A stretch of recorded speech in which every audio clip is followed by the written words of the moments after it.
Z32. Hey guys, it's Sonia Slides.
Hey guys, it's Sonia Slides, and I have my '08 Nissan 350Z that I drift and do time attack. I also do some circle track stuff, not with this car, but have done that. I do a lot of track stuff. With the Z, I do mostly Southern California tracks. I run with an organization called Nissan Challenge. Have been doing that for the last few years. Now, the last time I took the car to Specialty Z, I had it tuned for the very first time, and I brought it back this time to have it retuned because it's been a while. I was absolutely amazed because I got more power and more torque. We also worked on a couple of very specific things where, for whatever reason, I had launch control on. I took that off, don't need it for what I'm doing. I also had some issues with throttle response, and so I talked to Sebastian and we kind of worked out what it is that we wanted to do. He removed some throttle safety parameters that we needed to have. We kind of, changed it up a little bit to be able to give me that response that I'm actually looking for. The other thing that I had with this thing was it was trying to kill me with exhaust fumes. It's kind of a Z thing where it could be the most minute thing. It could be the weather strippings off or whatever it was. There was a combination of things because the car is completely gutted. So there was a combination of things that was happening, and it was just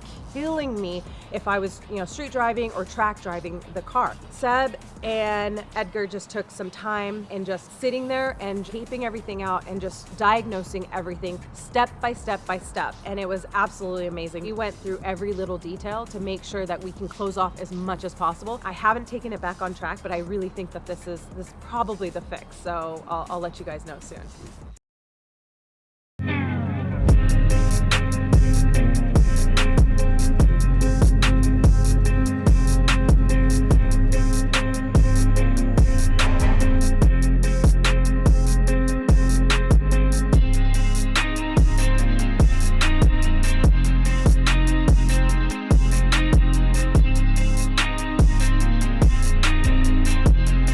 Alright guys, we've got this nice Z32 AT automatic.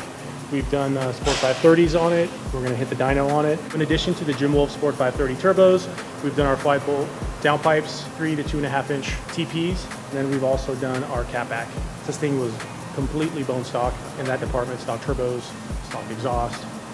So it's going to really wake it up. First thing we're going to do, of course, is do all our dyno prep. Because we've worked on it already, we've made sure that there's no boost leaks, no fluid leaks, make sure it has the correct spark plugs. We've done all that. We've replaced it. We've done a little bit of a tune-up on it, and we've got our new turbos, our full exhaust on. I've got my timing light here. I use an adjustable timing light from Blue Point. I like to use the adjustable timing light. I'll show you why once we go to check the timing. Set it to 0 so I can just match up the crank mark to the 0 mark on our cover. So we're going to do timing check, make sure our TPS voltage is where it needs to be, and set our base idle. So I've hooked up my power leads. Next thing we're going to do is get our ignition signal, coil signal. This car has the PTU deleted. You can usually get it from the PTU. You can also get it from one of the ignition coil wires. You should get it from cylinder number 1. You really have to be careful and mindful how you attach the pickup, because you can get a bad reading if you don't do it correctly. The best method, if you're not sure, is to use a spark plug wire. You pull the coil pack out, stick the spark plug wire in there, hook it up to the coil pack, and then you just put this over the wire itself, the pickup right over it. That'll be the best way, but since I know my way around the Z32 a little bit, I know how to make sure we're getting a good tack pickup by using the ignition coil wire. We'll go off of here, good sign. And it is 2023, so if you're going to be doing this, you should have a timing light, the digital one that I spoke about, so you can actually verify you're getting the accurate engine speed. Okay. Also shows you your battery voltage, not a bad idea. And you have your function here, so we're going to change the function over so we can actually look at timing. Okay. So right now it's set for 0. We're going to make sure that the engine's fully warmed up, coolant temp wise, to make sure it is running 15 degrees. I have our laptop ready to go. So we'll go over here to Nissan data scan. Still hasn't fully warmed up. You want to make sure that if it hasn't, that your ignition timing is reading 15 degrees, which it is here. It's timing on the VG30D TTs, on the non-turbos as well, is 15 degrees. You could be chasing your tail if you're not getting a closed TPS signal and your timing's jumping around. So make sure that you have a good voltage and make sure that your TPS is closed. We can go ahead and we can check our timing at this point. It's not moving around. We know it's staying at 15 degrees. Alrighty, so again, on every application that we do here, we're going to be listening for knock again. So we've got a little setup for knock headphones, and we'll get to work. I'm going to touch up on this thing again. Single pop JWT 530s, our full exhaust, and Nismo 740 injectors on this bad boy, ready to control the boost. It's got the stock automatic in it. It's old, almost 30 years old. The added power that the setup's going to give us.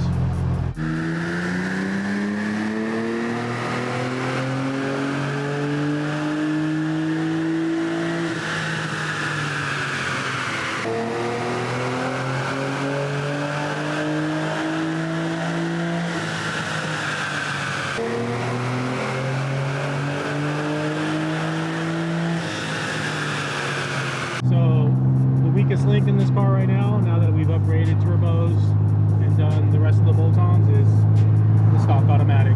Fortunately so, you know, as we saw in the dyno, it's not putting all the power down. So the best fix is to get the automatic rebuilt. We can get that done. We have custom parts that we make that we just brought back. We hadn't done it in a long time, but I've had a few of my automatic customers. So the other option, of course, is to swap it. I love the automatic. It's quick, no lift shift, always floored, always making boost. It'll beat a manual trans car. Don't get me wrong, a manual trans car is great. Shiftability wise, it's fun for the guys that are looking for the stoplight action, drag strip stuff. Can't beat the auto. We'll make a little pass on this thing, but poor thing will not shift on its own on full wide open throttle upshifts. So